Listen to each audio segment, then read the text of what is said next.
Hello my fellow gamers and welcome to a brand new series that I'm hosting on my channel, inspired by another YouTuber that I absolutely love. If you guys want to check him out, his name is MXR Mods, where he covers all the mods you can imagine for Fallout and Skyrim.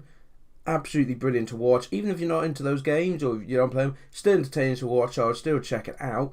But watching loads of episodes of that, I suddenly clicked, hang on, why is there anything not like this for Total War and their mods? Because they've got loads of good stuff on the workshop. So I had a look online, and the main ones I came up was like my Ultimate Chaos, and a lot of people did the Steel Overhaul. And some battle mods came up, battle maps, but they were mainly people playing them. So I thought, I will do in this format, similar to MXR, where we're going to go over each week, we'll go over 2 or 3 mods for your Total War. They could be from just introducing a new unit, some reskins, battle maps, and the such. I'm trying to keep these episodes down to 10 to 15 minutes each, but you know what I'm like with time, so chances are that won't be the case. This intro's probably already pushed it too far. So let's jump straight into it. The first mod we'll be doing is a beautiful Chaos Undivided. Now this is a team project, so there'll be a link to the Steam page in the description below to check out. There's quite a few people and different mods put together for this one to work, but what this one does is pretty much all the standard Chaos Warriors of Chaos are pretty bland. All their shields are pretty similar, their looks are pretty similar, but not with this mod. It doesn't change any stats, it is purely a cosmetic look, but as you can see, it affects the Marauders, making them look like more variety of shields, more clan based and such. You also have Warriors of Chaos, have gotten out the 4 different Chaos Gods as well as Chaos Undivided, so it just gives a lot more colour and a lot more interest to it and more personality to each model. Same for Forsaken, the Chosen, and Knights, both with and without Lancers.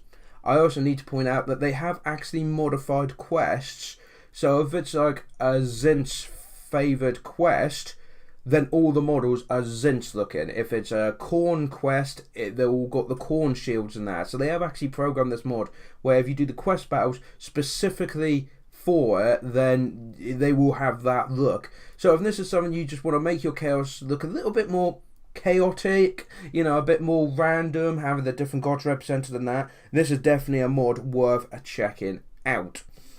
Next we have got a battle map that I'm going to show you guys, and I've got to admit this is probably one of my favourite siege ones I've seen. It is a Mountain Siege by, I'm going to mispronounce it, Suerto. If he's there, if he's watching this, do comment below how you're meant to actually say that, but I will have a link obviously to his Steam page below. This is specifically a siege battle. So the real question is, first of all, it's called Mountain Siege. Does it include a mountain?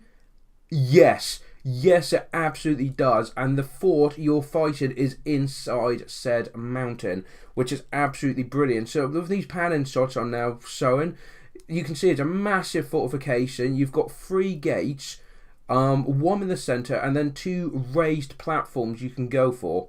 There are 4 capture points, 1 just behind the gate, 1 on the right side on the hill, 1 just behind the gate, but before you get into the mountain itself, and then we got 1 in the centre. But the detail is ridiculous in this. As you go in, you've got multiple layered walls for defence, so you can do a staggered retreat back.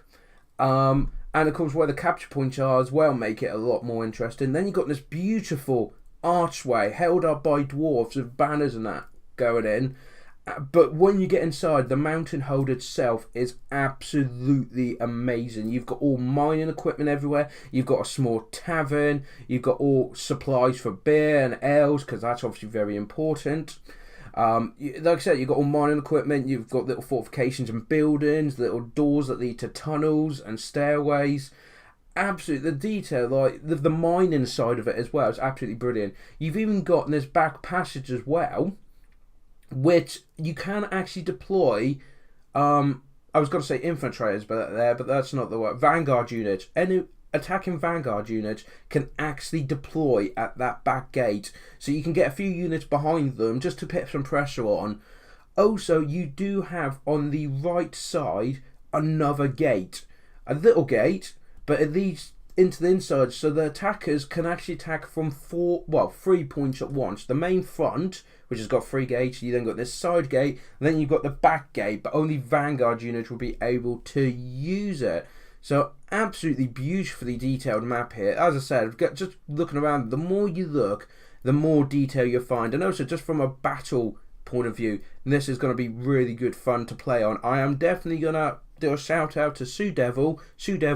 We need to organise some other YouTubers and that. We need to do a team battle on here.